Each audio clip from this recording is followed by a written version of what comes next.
Quero ser como Jesus. Ele acredita em mim. Não tenho direito de não acreditar em mim. Quero ser como Jesus. E Ele acredita nas pessoas. Não tenho direito de não acreditar nas pessoas. Quero ser como Jesus. E Ele fez tudo por amor. Não temos o direito de não fazermos tudo por amor.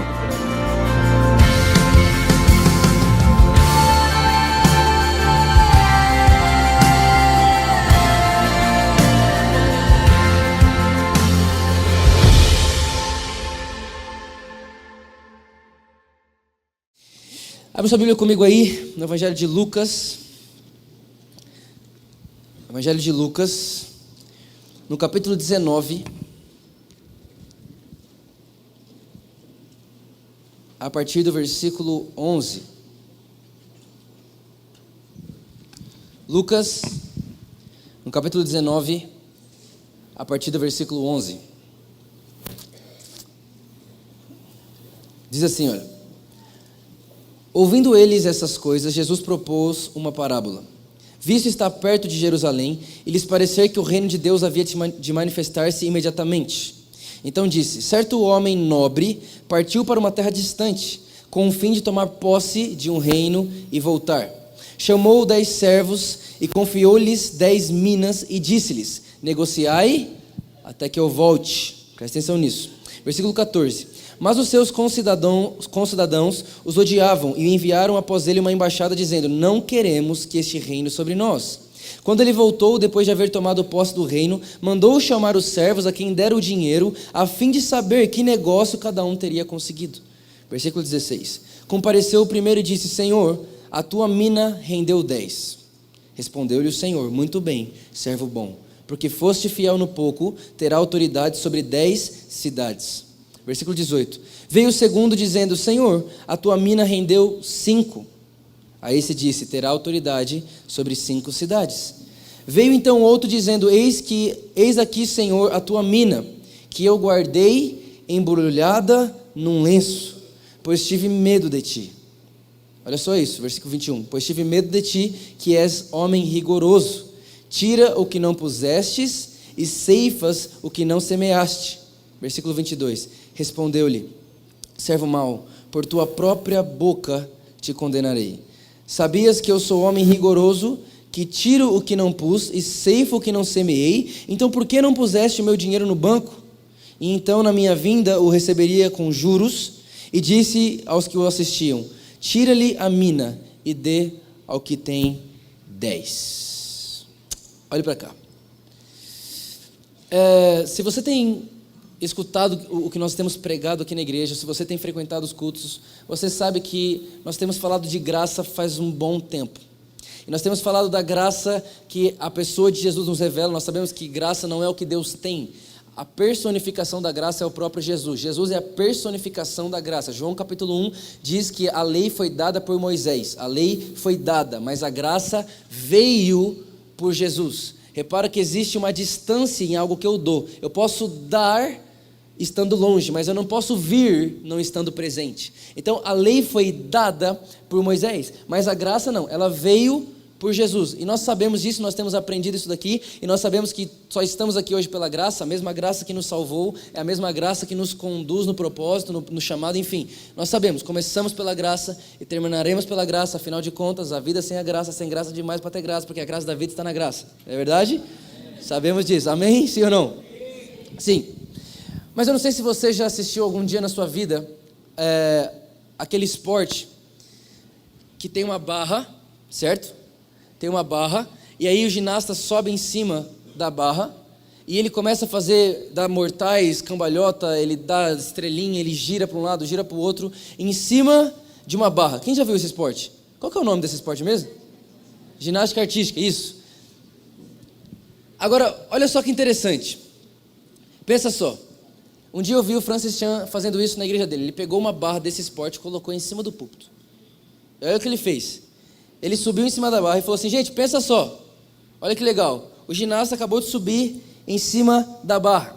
E está todo mundo, como vocês estão me olhando, está todo mundo esperando que ele comece a fazer as suas manobras. Ele começa agora a apresentar aquilo que ele estudou, que ele tem treinado há tanto tempo. Aí ele sobe na barra e tem um tempo. para ele fazer. Ele não pode ficar lá todo o tempo do mundo. Tem um tempo específico que ele pode ficar lá. Aí imagina, ele sobe na barra, olha para o tempo e fica parado. Continua parado. E todo mundo começa a olhar para ele da mesma forma que vocês estão olhando para mim. Tipo, Vitor, e aí? E ele continua parado. E ele continua parado. E ele continua parado. Quando falta 3 segundos, ele desce da barra, olha para todo mundo e sai fora. Que nota esse cara teria? Que nota, gente? 0. Mas ele não caiu da barra. É verdade ou não é? Ele caiu da barra? Não. Então, o cara subiu na barra, ficou 3 minutos em cima da barra, mas não caiu. É claro que não caiu, ele não fez nada. Agora, pensa no próximo ginasta. Ele entra na barra e ele começa a tentar diversas manobras. Mas ele cai o tempo inteiro. Mas ele tenta. Mas ele cai o tempo inteiro. Mas ele sobe e tenta de novo. Ele tenta girar uma vez, ele gira outra. E ele dá uma estrela, ele tenta. Quem concorda comigo que a nota dele não vai ser 0? E que no final das duas, quem venceu a competição? O que ficou parado sem cair ou o que caía tentando? Então repara, o segredo não está em ficar parado só para não cair. Tem muita gente que sobe na barra da vida, ajoelha, abraça e fala assim: eu vou ficar aqui abraçado porque aqui eu não perco minha salvação. É ou não é? Não, eu vou ficar aqui porque aqui é um lugar seguro, eu não vou tentar nada, eu vou ficar paradinho, não vou me mexer, mas eu não vou perder nada. E tem pessoas que têm tanto medo da vida que, Deus, se puder, me mata enquanto eu estiver dormindo, por favor.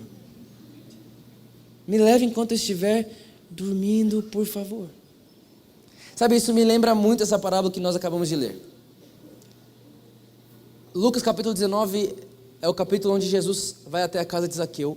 E no final da história de Zaqueu, Jesus fala: o Filho do Homem veio para salvar o que havia sido perdido. Então, depois de falar essa frase, Jesus começou essa parábola. E ele disse: olha, o reino dos céus é mais ou menos assim. Um homem que distribuiu minas, presentes, ele deu de graça. A gente repara que esse homem, ele não estava dando um salário, ele estava dando minas por ser bom, por ser generoso. Olha, está aqui, presente para você. Essa mina que está falando aqui não era um pagamento de algo que eles tinham feito, não, era um presente do dono, era um presente do dono do dinheiro. E ele deu esse presente para essas pessoas e falou assim: ó, eu estou indo embora, tá bom? Eu estou indo embora, mas eu já volto. Eu vou voltar. E quando eu voltar, eu vou querer saber o que vocês fizeram com o presente que eu dei para vocês. Porque o presente que eu estou dando para você não é para você guardar para mim, é para você multiplicar, para que quando eu voltar, você tenha mais do que ficou na sua mão. Eu não sei se você está conseguindo entender já o que eu estou querendo dizer, mas o presente que nós recebemos de Jesus é a graça. Agora, muita gente tem feito da graça um lugar onde subi e parei. Parei aqui. Recebi o presente da salvação, um dom de Deus, o dom da justiça. Recebi de Deus, tá bom, ok? Uau, eu estava perdido e agora eu fui achado. Eu estava morto e agora eu estou vivo. Uau, que demais! Mas sabe de uma coisa? Quando Deus te deu o presente da graça, o presente da vida, o presente da salvação, não foi para você guardar no bolso. Foi para você construir em cima disso. No mesmo evangelho de Lucas, no capítulo 6, Jesus olha para mim e para você e fala assim: olha, existem 2 formas de se construir uma casa. A primeira forma de se construir uma casa é se construindo sobre a terra. A segunda forma de se construir uma casa, está lá em Lucas capítulo 6, é cavando a terra até encontrar rocha. E quando encontrar a rocha, então construa uma casa em cima da rocha. Tá bom, Jesus, mas e aí? E aí, que quando vier a tempestade, porque a tempestade vai vir para os 2 lados, a que foi construída em cima da terra, ela vai desmoronar. Mas a que foi cavada primeiro e foi construída em cima da rocha, essa permanecerá. Agora, presta atenção nisso. Quem é a rocha, gente? Jesus, certo? Agora, Quando a Bíblia fala de terra, muitas vezes existe uma tipologia bíblica para terra. Existe uma tipologia bíblica para a terra na Bíblia, e é o ser humano, porque Deus fez o homem da terra. Então, olha só, presta atenção nessa parábola que Jesus está contando. Quem constrói a sua casa, a sua vida, nos fundamentos humanos, um dia terá sua casa arruinada. Mas quem cava os fundamentos humanos, ou seja, ele tira fora todo fundamento humano, ou seja, ele morre para o seu homem humano, ele morre para a sua carne, ele arranca a terra até encontrar a rocha. Esse que encontrou a rocha, agora faz da rocha seu alicerce, esse permanecerá para sempre. Então repara numa coisa, os dois construtores chegaram no mesmo lugar, a diferença foi que um construiu em cima da terra e o outro cavou a terra até encontrar a rocha. Mas eles estavam no mesmo lugar. Sabe, gente, todos nós que estamos aqui estamos no mesmo lugar. E todos nós que estamos aqui recebemos o mesmo presente. Mas nem todos nós estamos construindo a casa no mesmo alicerce. Eu queria ler com você agora rapidamente 1 Coríntios, para a gente continuar com esse pensamento. 1 Coríntios no capítulo 3. Você vai entender onde eu quero chegar.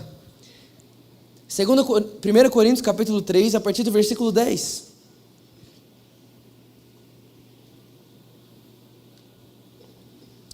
1 Coríntios capítulo 3, no versículo 10. Diz assim, ó: segundo a graça de Deus que me foi dada, lancei o fundamento, como prudente construtor, e outro edifica sobre ele.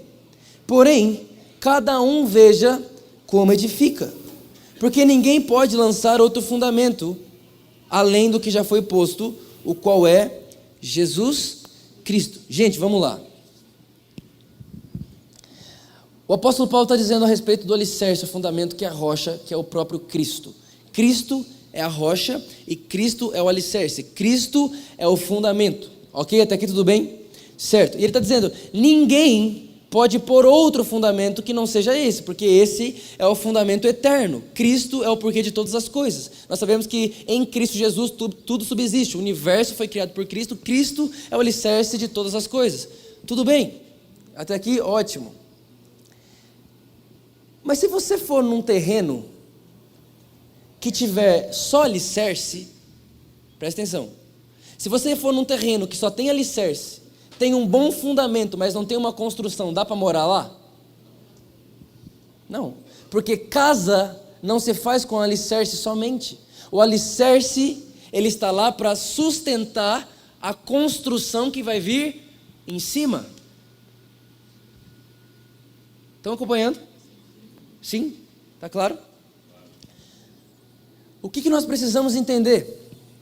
Nós precisamos entender que a graça de Deus que nos salvou e que nos deu agora a oportunidade de um novo nascimento, não é o final das coisas.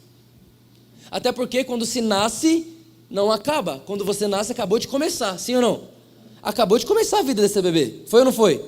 Então a gente não pode achar que o novo nascimento em Deus é o final, porque na verdade ele é só o começo. Na verdade ele é só um alicerce. E que alicerce é esse? O Cristo, que me dá agora uma nova vida. Eu que estava morto, agora posso viver. Eu que estava perdido, agora fui achado. Ok. Agora, quando isso aconteceu com você, é como se fosse colocada a barra da ginástica artística na sua vida. E muitas vezes nós subimos em cima disso, subimos em cima desse alicerce e só dizemos: vem aqui, venha ver, olha só que alicerce bonito que eu tenho na minha vida. Olha que alicerce legal. Olha que bacana e tal. Gente, maravilhoso. Mas eu quero falar um pouco hoje com vocês sobre algo a mais. Eu quero falar um pouco hoje com vocês sobre construir a sua casa. Não é só saber que temos um alicerce que não falha. Não é só sobre saber que nós temos um alicerce que nunca muda e realmente não muda. Não é sobre saber que nós temos um alicerce que, putz, nada pode ir contra isso. É real, é verdade. Isso é a nossa vida, essas são as boas notícias. Mas existe uma casa a ser construída em cima desse alicerce. Olha a continuação do texto. Contudo, Se o que alguém edifica sobre o fundamento é ouro, prata, pedras preciosas, madeira, feno, palha, manifesta se tornará a obra de cada um, pois o dia a demonstrará, porque está sendo revelada pelo fogo. E qual seja a obra de cada um, o fogo aprovará. Se permanecer a obra de alguém que sobre o fundamento edificou, esse receberá galardão. E se a obra de alguém se queimar, sofrerá ele dano, mas esse mesmo será salvo. Repara, a salvação não tem a ver com a construção. A salvação tem a ver com o alicerce, não com a construção. Esse mesmo será salvo, todavia, como que através do fogo. Olha para mim. Nós acabamos de ler Jesus dizendo a respeito de um presente que nós ganhamos, certo? E que ele vai vir e quando ele voltar, ele vai perguntar: o que foi que você fez com aquilo que eu deixei para você? O que foi que você fez com aquilo que eu te dei?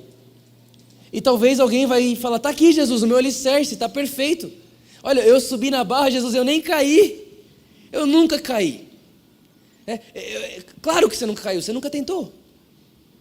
Não, mas Jesus, eu me segurei aqui em cima, fiquei aqui, olha Jesus, passei esse tempo inteiro cuidadoso para não tropeçar, esse tempo inteiro cuidadoso para não tombar para um lado e para o outro, esse tempo todo, mas Jesus vai olhar e falar: mas o que você construiu? Né? O que você construiu? Qual é a casa que você fundamentou sobre a rocha? E talvez você está olhando para mim e falar: Vitor, mas que casa é essa? O que é isso que eu tenho que construir? Salmos 139, a Bíblia diz que antes de eu ser um embrião, Deus já tinha escrito todos os meus dias, sem que nenhum deles existisse. Então existe em Deus algo escrito a seu respeito. Deus escreveu sobre Vitor antes da minha mãe e do meu pai casarem, antes da fundação do mundo, antes de tudo acontecer. Deus já tinha escrito sobre mim e Deus já tinha escrito algo sobre você também. Todas as pessoas que estão na face da terra hoje têm um livro que Deus escreveu sobre elas. Você tem uma bibliografia na biblioteca de Deus. Agora, o livro está lá, está escrito sobre você desde antes da fundação do mundo. Mas o legal é que Deus é bom e que Ele não te obriga a viver o que está escrito naquele livro. O amor de Deus te dá a escolha de você escrever os seus próprios dias. Quem pode escrever o seu amanhã é você. É como se quando nós nascêssemos, fosse nos dada uma folha em branca para que nós agora começássemos a escrever os dias que nós achamos que devemos escrever. Mas sabe, gente, às vezes eu fico um pouco receoso, e eu estava assim ontem. Ontem à noite eu parei para pensar e comecei: Deus, existe um livro escrito sobre o Vitor aí, certo? Certo. Hoje é dia 27 de maio. Então, tem um dia 27 de maio para o Vitor perfeito, que foi o 27 de maio que Deus escreveu para o Vitor. Isso te dá uma pulga na orelha?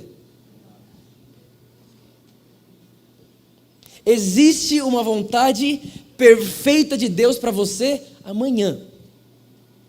Agora, a vontade perfeita de Deus para amanhã, você só pode conhecer em Deus. Apocalipse capítulo 20. Olha só isso. Apocalipse capítulo 20. Isso é demais. Falou Apocalipse, até um tremelique, né? Apocalipse capítulo 20, versículo 12. Olha o que diz aqui: vi também os mortos, grandes e pequenos, postos em pé diante do trono. Então se abriram livros, ainda outro livro, o livro da vida foi aberto. E os mortos foram julgados segundo as suas obras, conforme o que havia sido achado nos livros. Presta atenção aqui.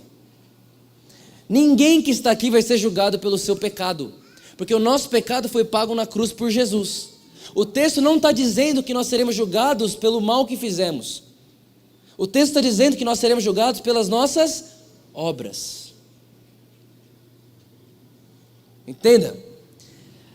Ele fala para mim, para você assim, ó, eu vi os mortos grandes e pequenos, ou seja, João viu a gente. E quando eu vi, se abriu um livro, e pode ver que na sua Bíblia está escrito um livro com letra maiúscula. Um livro que é chamado Livro da Vida. Que livro é esse? O livro que foi escrito sobre mim e sobre você desde antes da fundação do mundo. Foi aberto esse livro. Depois foi aberto os livros. E qual que era o julgamento? O julgamento era a comparação dos dois. Era o livro que Deus escreveu sobre mim, comparando com o livro que eu escrevi sobre mim. Então é verdade, é que quando esse dia chegar, nós não seremos jamais julgados pelo pecado. Mas quando Deus olhar para mim, para você, Ele vai olhar o livro que Ele escreveu sobre o Vitor e o livro que o Vitor escreveu sobre ele. Agora alguém pode olhar para mim e falar, Vitor, mas isso é muito, é mal da parte de Deus, porque como que eu faço agora? Como que faz agora? Pergunta para quem está do seu lado, como faz agora? Como é que faz agora? 1 Coríntios, capítulo 2, a Bíblia diz, você pode dizer para mim assim, Vitor, olha só, como que eu vou saber o que esse livro diz sobre mim se eu nunca vi? Vitor, como que eu vou saber o que esse livro diz sobre mim se eu nunca ouvi? Vitor, como é que eu vou saber o que esse livro diz sobre mim se nunca subiu no meu coração nada parecido com isso? É por isso que 1 Coríntios capítulo 2 diz, aquilo que nenhum olho viu, aquilo que nenhum ouvido ouviu, aquilo que não subiu ao coração de ninguém, essas coisas Deus preparou para vocês. Agora, olha só, o erro é a gente achar que a gente não pode saber o que são essas coisas. Porque o próximo versículo vai dizer assim, ó, mas Ele vos tem revelado todas essas coisas por meio do Espírito. Então repara, eu vim aqui hoje à noite, o meu objetivo aqui com essa mensagem é dizer para você que por meio da graça você tem acesso ao Espírito e por meio do Espírito você tem acesso ao livro perfeito sobre a sua vida. Você pode ir hoje, nesse exato momento, até o livro que Deus escreveu sobre você antes da fundação do mundo, para que você leia naquele livro o que Deus escreveu sobre você, para que você ande na terra em plenitude de vida, porque a plenitude da vida não está em eu ter as minhas próprias escolhas, mas está em entender o porquê eu nasci. Se eu entender o porquê eu nasci, eu jamais andarei decepcionado, porque eu só me decepciono quando eu faço o que eu não sei fazer, eu só me decepciono quando eu faço o que eu não nasci para fazer. Esse microfone vai se decepcionar o dia que eu usar ele para martelar prego, mas enquanto ele for microfone, ele vai estar feliz da vida. Eu vim dizer para você que o caminho para a sua alegria, o caminho para você viver plenamente, foi te dado acesso pela graça, e o Espírito Santo pode pegar na sua mão, te conduzir a esse livro, para que você leia a perfeita vontade de Deus sobre você.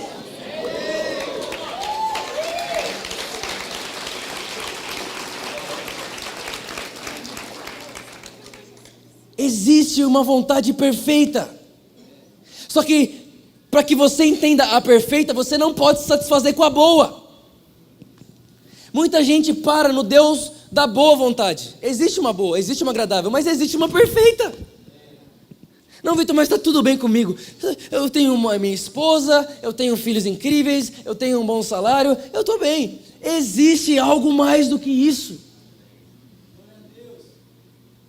Existe algo superior a isso.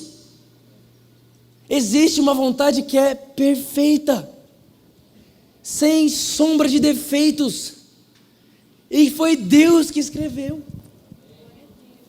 Agora, eu não sei se você já viu um dia, mas o John Bevere, ele fez esse vídeo, e o vídeo é mais ou menos assim. Chega um dia um pastor diante de Deus, e ele não vai ser julgado pelo pecado dele, mais uma vez eu vou dizer isso. Mas Deus então, não é julgado de, não, é ver o que foi feito, obras. E você vai entender onde eu quero chegar. Ele chega diante de Deus, Deus fala: e aí, cara, tudo bem? Tudo bem, e você? Tô bem também. Pô, tá escrito aqui no livro que eu escrevi para você que você era advogado, né? Cadê? Eu falei: advogado? Sou pastor. Não, mas tá escrito aqui que você era advogado? Não, mas eu fui pastor aqui, eu fiz 300 igrejas. Não, mas eu sou pastor. Não, tudo bem. Você vai entrar aqui, não tem problema não. Mas a Bíblia diz que nesse momento, todas as obras que nós fizemos, que não tem a ver com o que está escrito lá, não vai subsistir ao fogo.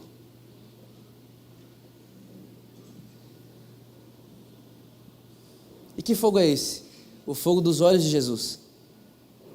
Porque é Ele que vai olhar. Agora, no mesmo vídeo chegou uma mãe. Isso é demais. Chegou uma mãe. E essa mãe chegou e ela estava com medo. Falou: eu não fiz muita coisa na vida. Eu não fiz muita coisa, não tenho nada, meu Deus do céu e tal. E ela chegou: oi, tudo bem? Tudo bem, você? Tô bem também. Está escrito aqui que você foi uma ótima, que você seria uma mãe incrível, de 3 filhos maravilhosos, e que você ensinaria seus filhos, que seus filhos jamais se desviariam, e que através de seus filhos áreas da sociedade seriam transformadas. Ela fala: foi isso que eu fiz. E ela recebe um presentaço, um ótimo galardão. Sabe, gente, eu sei que o ladrão da cruz foi salvo. Ótimo, ele foi, óbvio que ele foi salvo. Abraão também foi, sim ou não? Mas, repara,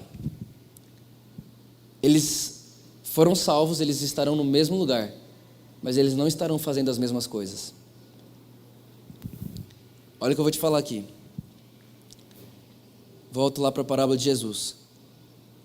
Aquele que recebeu e multiplicou, ganhou 10 cidades.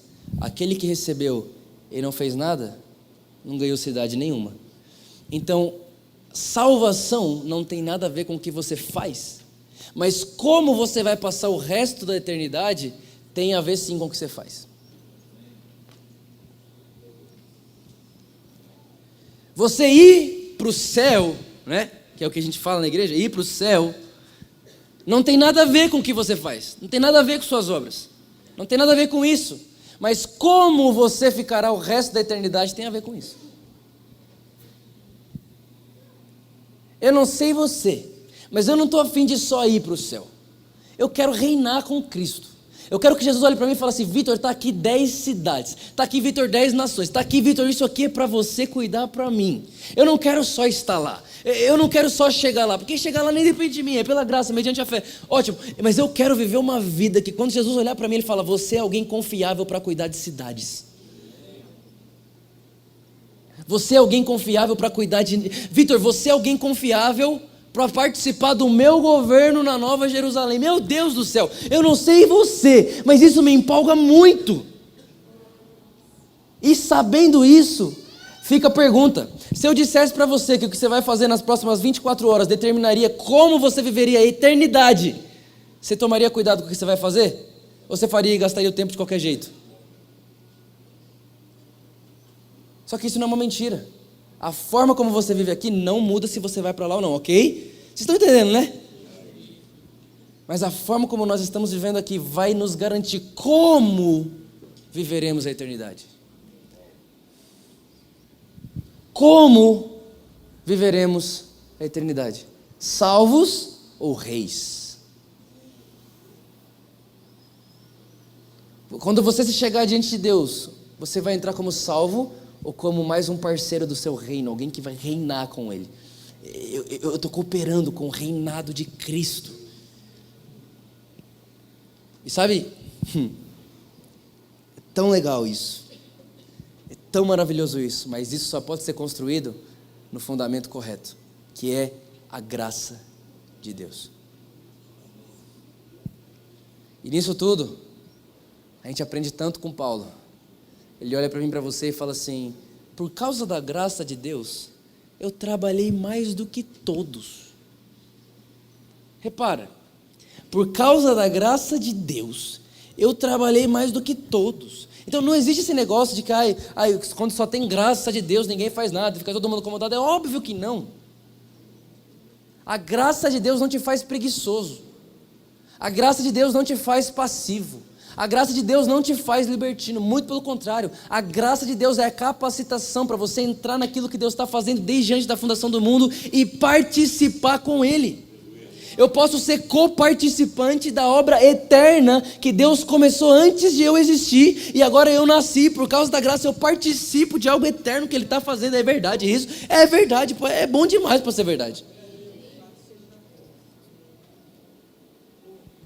E o apóstolo Paulo fala assim: porque eu conheci a graça, eu trabalhei mais do que todos eles. Só que o segredo está no final do versículo.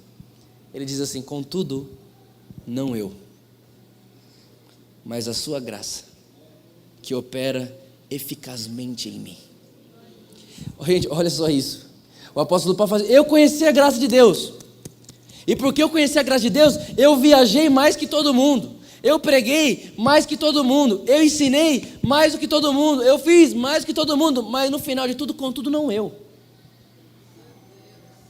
mas a graça de Deus. Sabe, gente, nós realmente, quando você encontra por que você nasceu, você precisa dar sua vida por isso. Já diria, né, o Miles Monroe, você só encontra o motivo de viver o dia que você encontrou algo pelo qual você estaria disposto a morrer. O dia que você encontra o que te faz. O que é? Alguém vai pensar morador de rua, alguém vai pensar alguém vai pensar igreja, alguém vai pensar sociedade, alguém vai pensar política, alguém vai pensar, não sei, o que é que faz você perder o sono? O que é que faz você ficar, eu preciso fazer alguma coisa? Atenta para isso e constrói sua casa. Constrói sua casa. Nunca se esqueça que o lugar que você vai passar a eternidade já está garantido, mas como você vai passar a eternidade é você que decide. E você pode começar isso amanhã. Na verdade, você pode começar isso agora.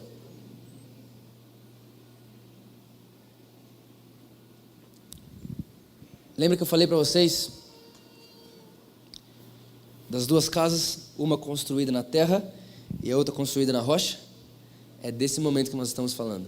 Pessoas que estão construindo sua casa sobre a terra são pessoas que estão construindo sobre a sua casa em bases humanas, meritocrática. Trabalha para construir, faz para ter, não sei o que, é para pagar, não sei o que. Humanidade. Agora o outro tipo de pessoa é o tipo de pessoa que tirou a terra, ou seja, tirou a parte humana e construiu sobre a rocha que é Cristo. Essas pessoas, quando os olhos de fogo de Jesus olharem, essa casa construída sobre a rocha não se queimará. E aí nós receberemos um eterno galardão. E o galardão é reinar com Cristo Jesus. Eu não sei você, mas isso me empolga tanto. Isso me empolga muito. Sabe, um dia alguém disse isso, que o lugar mais rico do mundo é o cemitério. Porque lá estão as ideias que nunca foram colocadas na mesa, lá estão os livros que nunca foram escritos, lá estão os sonhos que nunca foram realizados. Sabe, não seja você essa pessoa que vai morrer, salva, mas nunca tentou dar um mortal na barra. Melhor do que ficar em cima dela é se arriscar.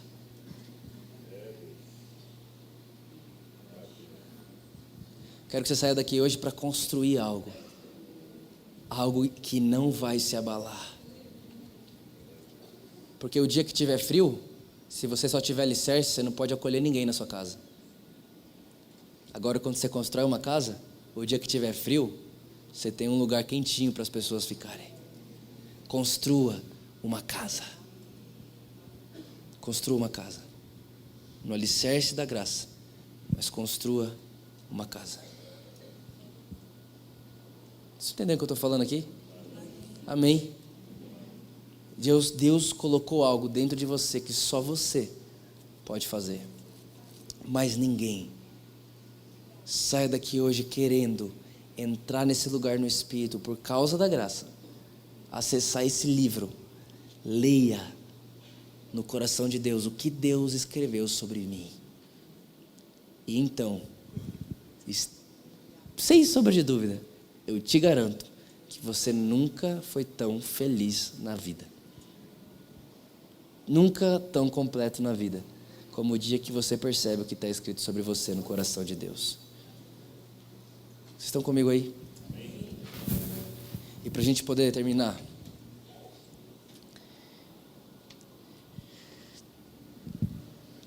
o Evangelho da Graça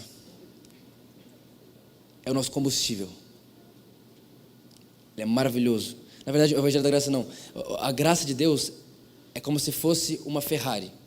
Pensa só. Quem é que queria ter uma Ferrari? Mas quem é que queria ter uma Ferrari hoje, porque não dá nem para andar?